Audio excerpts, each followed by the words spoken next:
Pahalgam attack और भारत पाकिस्तान के दरमियान तनाव के दौर में केंद्र की मोदी सरकार ने बुधवार की शाम चौंकाने वाला फैसला ले लिया।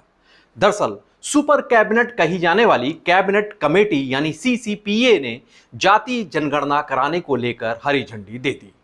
देश में तकरीबन 100 साल बाद हो रही जातीय जनगणना को मोदी सरकार का मास्टर स्ट्रोक बताया जा रहा है, तो वहीं इस फैसले का श्रेय लेने को लेकर विपक्षी दलों में होड़ नजर आ रही है। नमस्कार, मैं हूं ज्ञानेंद्र शुक्ल। आज जाति जनगणना के मोदी सरकार के फैसले से जुड़े पहलुओं पर गौर करेंगे और इस जनगणना के फैसले को यूपी के संदर्भ में जानने समझने की कोशिश करेंगे। गौरतलब है कि केंद्रीय सूचना प्रसारण मंत्री अश्विनी वैष्णव ने बुधवार को केंद्रीय कैबिनेट की बैठक में लिए गए फैसले की जानकारी देते हुए कहा कि मोदी सरकार अगली जाति जनगणना जब कराएगी तो जाति आधार पर भी गणना की जाएगी। विपक्षी दलों पर निशाना साधते हुए उन्होंने कहा कि कांग्रेस ने सिर्फ राजनीति के लिए जाति मुद्दों को उठाया है।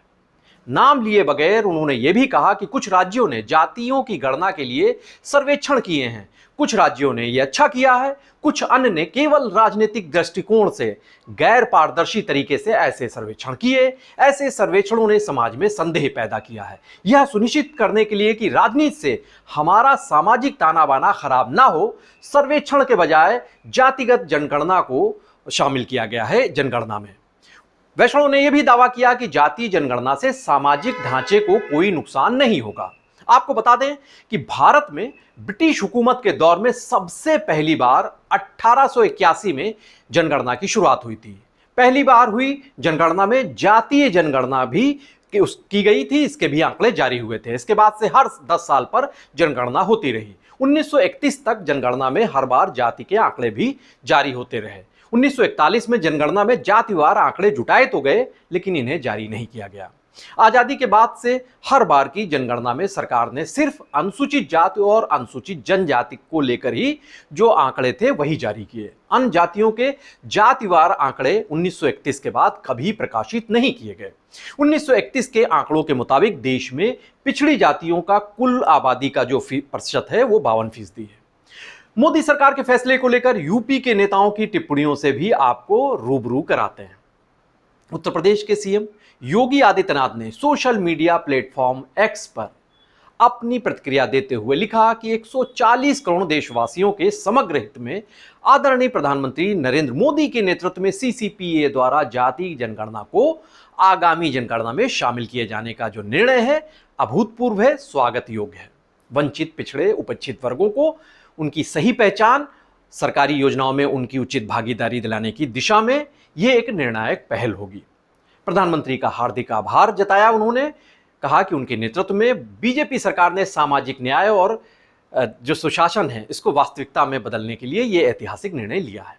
उत्तर प्रदेश के डिप्टी सीएम केशव प्रसाद मौर्य ने इस फैसले को ऐतिहासिक बताया, स्वागत किया इसका और कहा कि दशकों से इसका इंतजार था। तंज कसते हुए यह भी कहा कि यह उन नेताओं के लिए एक सबक है जो जाति जनगणना का राग तो बहुत अलापते रहे, लेकिन दशकों तक सत्ता में रहने पर उनके दल इस मुद्दे पर कंबल ओढ़कर सो जाते थे। उन्होंने यह भी जोड़ा, केशव मौर्य ने, कि जाति भारतीय राजनीति की सच्चाई है और जाति जनगणना इसकी धुरी।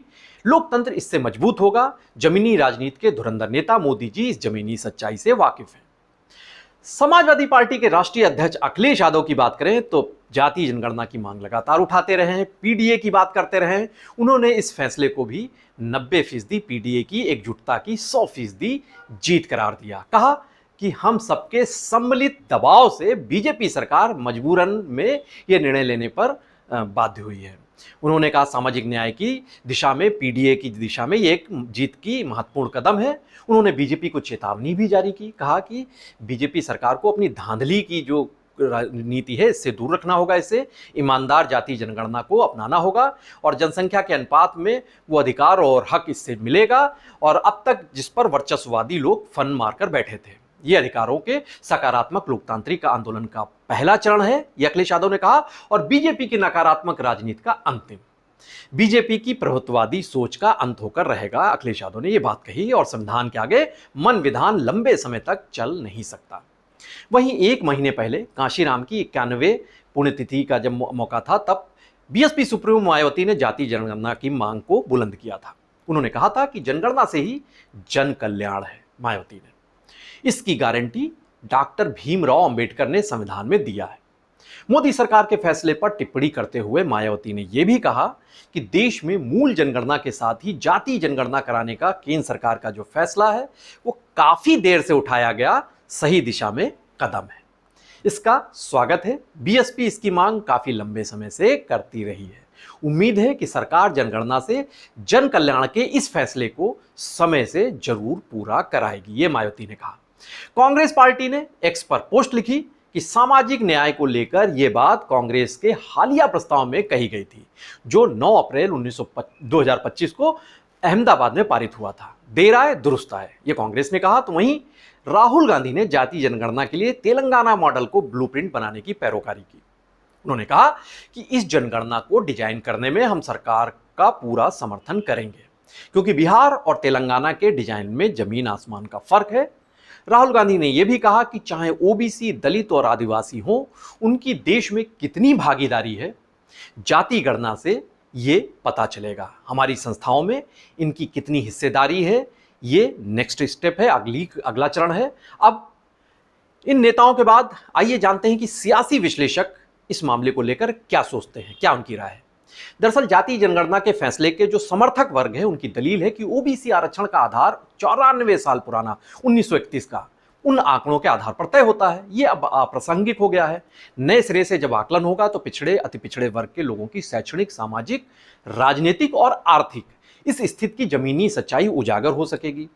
सही संख्या और हालात की जानकारी अगर होगी तो फिर इसके फीडबैक के आधार पर उचित नीति बनाने में मदद मिलेगी इनकी बेहतरी के लिए।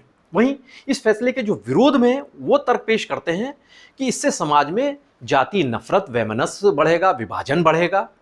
इससे जिसकी जितनी संख्या बाहरी, उसकी उतनी हिस्सेदारी का नारा बुलंद होगा और आरक्षण की जो सीमा है 50% की, उसे आगे और बढ़ाने का दबाव बढ़ेगा। तो वहीं कई बुद्धिजीवी ये भी मानते हैं कि राहुल गांधी और अखिलेश यादव जिस तरीके से जाति जनगणना को, इस मुद्दे को लेकर बड़े मुखर रहे थे, एक से एक बड़ा मुद्दा बनाने में जुटे थे, तो मोदी सरकार ने जो फैसला लिया है उससे विपक्ष के तेवरों की धार कुंद जरूर हुई है। और इस फैसले का असर बिहार और पश्चिमी बंगाल यहाँ के विधानसभा चुनाव में भी दिखाई दे सकेगा। उत्तर प्रदेश में सपाई खेमा पीडीए के जरिए वोटरों को लामबंद करने की रणनीति जो कर रहा था, वो रणनीति भी कमजोर पड़ेगी। और ये दांव 2017 के विधानसभा चुनाव में अपनी छाप, अपना असर छोड़ेगी। ये वाली जो रणनीति है, और बीजेपी के लिए ये मास्टर स्ट्रोक, ये रणनीति साबित हो सकेगी। ये तब तय होगा जब इन जातीय जनगणना का जो फैसला हुआ है ये जमीन पर उतरेगा और इसके बाद जातियों के जो आंकड़े हैं वो सामने आएंगे। फिर तय हो सकेगा कि इस मामले में देश की और उत्तर प्रदेश की राजनीति अगला रुख क्या तय करती है। उत्तर प्रदेश की तमाम बड़ी और अहम खबरों के लिए आप बने रहिए पीटीसी न्यूज़ उत्तर प्रदेश के साथ। नमस्कार।